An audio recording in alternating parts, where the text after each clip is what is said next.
Hey guys, this is बंटाई हाँ, बदन पे नो ब्रांड्स आया तो पैसे को परछाओ पहले नो थैंक्स। कोई किस पे मेहरबानी नहीं कर रहा है, बहुत फैंस बनाना चाहता हूँ मैं मोहब्बत। ये चैनल मेरे जैसे बंटाई साईफाई अंडरग्राउंड लवर्स के लिए है।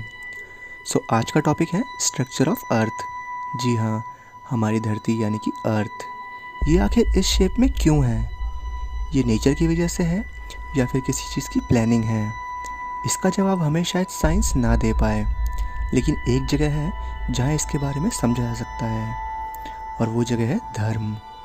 जी हाँ, बुद्धिस्ट माइथोलॉजी के अनुसार इस धरती के नीचे एक और दुनिया है जिसे अगरथा या फिर अगरथी कहते हैं। कुछ साइंटिस्ट का मानना है कि हमारी धरती के अंदर कोई और सभ्यता मौजूद है और बिना किसी शक के वो हमसे ज़्यादा काबिल और उन्नत है। धर्म के अनुसार यही स्वर्गलोक है। कुछ साइंटिस्ट ने अर्थ की शेप को लेकर के कई दावे किए। सबसे दिलचस्प रहा वो था हॉलो अर्थ। जी हाँ, हॉलो अर्थ। हॉलो अर्थ का मतलब है अर्थ सिर्फ एक सिंगल लेयर से बना है और ये अंदर से खोखला है। ये थ्योरी दिलचस्प इसलिए बन गई क्योंकि इसकी नींव रखी थी स्टार साइंटिस्ट एडमंड हेली ने। जी हाँ, वही एडमंड हेली जिनके नाम पर एक कॉमेट भी है जिसका नाम हेलिस कॉमेट है। खैर, ये कॉमेट वाला रहस्य बहुत लंबा है, इसे किस दिन समझेंगे। फिलहाल वापस चलते हैं। हेलिस की थ्योरी दिलचस्प इसलिए बन गई क्योंकि उन्होंने कहा था ये धरती पूरी तरह से हॉलो नहीं है, बल्कि हर जगह एक लेयर भी है और हर लेयर में एक सभ्यता रहती है। कुछ साइंटिस्ट का ये मानना था कि एडमंड हेली इस दुनिया के कई राज जानते थे, और वहीं कुछ लोगों का ये मानना था कि वो परग्रही जीवों के संपर्क में थे। ऐसा क्यों और कैसे?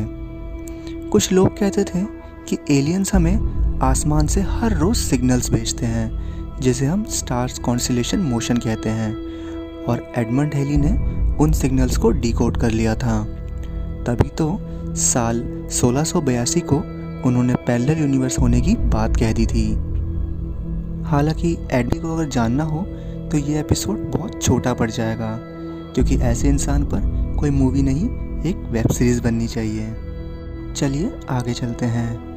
एडमंड हेली ने हमें पैरेलल यूनिवर्स के बारे में बता तो दिया था, लेकिन इसको ना तो किसी ने देखा था और ना ही महसूस किया था। इसके लिए हमें चलना होगा 1947 में। जी हाँ, एक famous polar explorer admiral Richard bird, जो कि यूएस मिलिट्री में एज अ रिसर्चर काम करते थे, उन्होंने ही माउंट सिडली को खोजा था, जो कि अंटार्कटिका का सबसे बड़ा वोल्केनो है। माना यह जाता है कि उनकी खोज इतनी सटीक थी कि उस समय के प्रेसिडेंट फ्रैंकलिन डी रोजवेल्ट उनसे अकेले में मिलते थे। एक दिन वो अपने प्लेन से धरती के नॉर्थ पोल की तरफ गए किसी एक्सप्लोरेशन के लिए। वहाँ उन्होंने कुछ ऐसा देखा कि अमेरिका को रिचर्ड बर्ड को हमेशा के लिए वॉशिंगटन में छुपाना पड़ गया।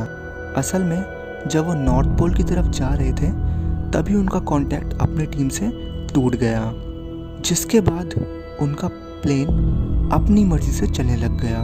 उनका प्लेन एक पहाड़ जा रहा था। उनके अनुसार पहाड़ की ग्रेविटी उस प्लेन को अपनी तरफ खींच रही थी। उन्होंने प्लेन को काफ़ी संभालने की कोशिश करी, बट वो संभल नहीं रहा था। वो समझ गए थे कि आज वो मरने वाले हैं। जब उनका प्लेन पहाड़ से क्रैश होने वाला था, उन्होंने अपनी आंखें बंद कर ली, लेकिन जब उन्होंने अपनी आंखें खोली तो सामने एक और दुनिया थी। उन्हें लगा वो शायद मर गए हैं या स्वर्ग में हैं, लेकिन वो तब प्लेन में ही बैठे थे। उनका प्लेन हवा में ही फ्रीज हो गया था। बट अजीब बात यह है कि प्लेन के स्पीडोमीटर में उनकी स्पीड दिखा रही थी, यानी कि प्लेन चल रहा था, लेकिन फिर भी प्लेन हवा में फ्रीज था। उन्होंने वहाँ एक बड़ी सी स्पेसशिप भी देखी। रिचर्ड बर्ड बहुत चालाक इंसान थे।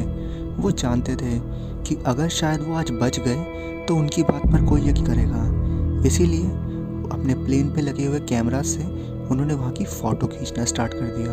तभी अचानक उनका प्लेन वापस चलने लगा, लेकिन वो इस तरह से नहीं चल रहा था। प्लेन तो चल ही रहा था, सिर्फ उनका बैकग्राउंड जो है वो चेंज होने लग गया। वो समझ नहीं पा रहे थे कि आखिर वो कौन से डायमेंशन में है या ऐसी कौन सी दुनिया में है जिसका बैकग्राउंड इस तरीके से ब्लर होता जा रहा है। वो वापस एक पहाड़ की तरफ जा रहे थे, लेकिन इस बार उन्होंने अपनी आंखें बंद नहीं करी। जानना चाहते थे कि आखिर ऐसा क्या है इस पहाड़ में कि वो अंदर जाके मरते नहीं बल्कि किसी दूसरी दुनिया में चले जाते हैं। उन्होंने देखा कि जब उनका प्लेन पहाड़ से क्रैश होने वाला था तो वो क्रैश ना होकर के एक गुफा के अंदर चला गया, और वो गुफा काफ़ी गहरी थी। सब कुछ धीरे धीरे ब्लर होने लगा और उनका बैकग्राउंड अचानक से चलने लग गया। फिर एकदम से उनका प्लेन स्पीड की तरह चलने लग गया और सारा बैकग्राउंड वापस नॉर्मल की तरह हो गया, जैसे कि वो वापस अर्थ में आ गए हो। तभी उनका कांटेक्ट उनकी टीम से हो गया। जब वो बेस कैंप पहुँचे तो उन्होंने अपनी कहानी सबको बताई। सब सुनकर काफ़ी हैरान थे, क्योंकि रिचर्ड बर्ड जैसा इंसान झूठ नहीं बोल सकता था।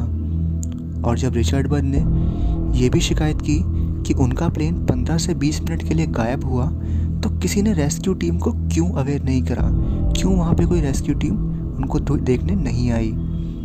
तब उनके एक साथी ने बताया कि हमसे आपका कांटेक्ट टूटा ज़रूर था, लेकिन वो 15-20 मिनट के लिए नहीं, सिर्फ 10 से 12 सेकंड्स के लिए।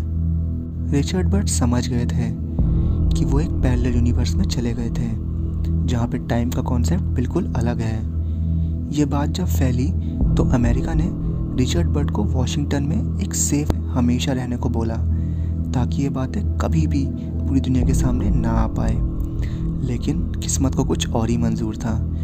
रिचर्ड बर्ड के ऊपर एक बुक भी है जिसका नाम है the secret lost diary of admiral Richard E Byrd and the phantom of the poles. इसके ऑथर हैं विलियम रीड। ये बुक आपको अमेज़ॉन पे भी मिल जाएगी। So guys, this is the end of my video. If you like my video please subscribe and share. तब तक के लिए बाय बाय, बंटाई साई-फाई, पीस इन।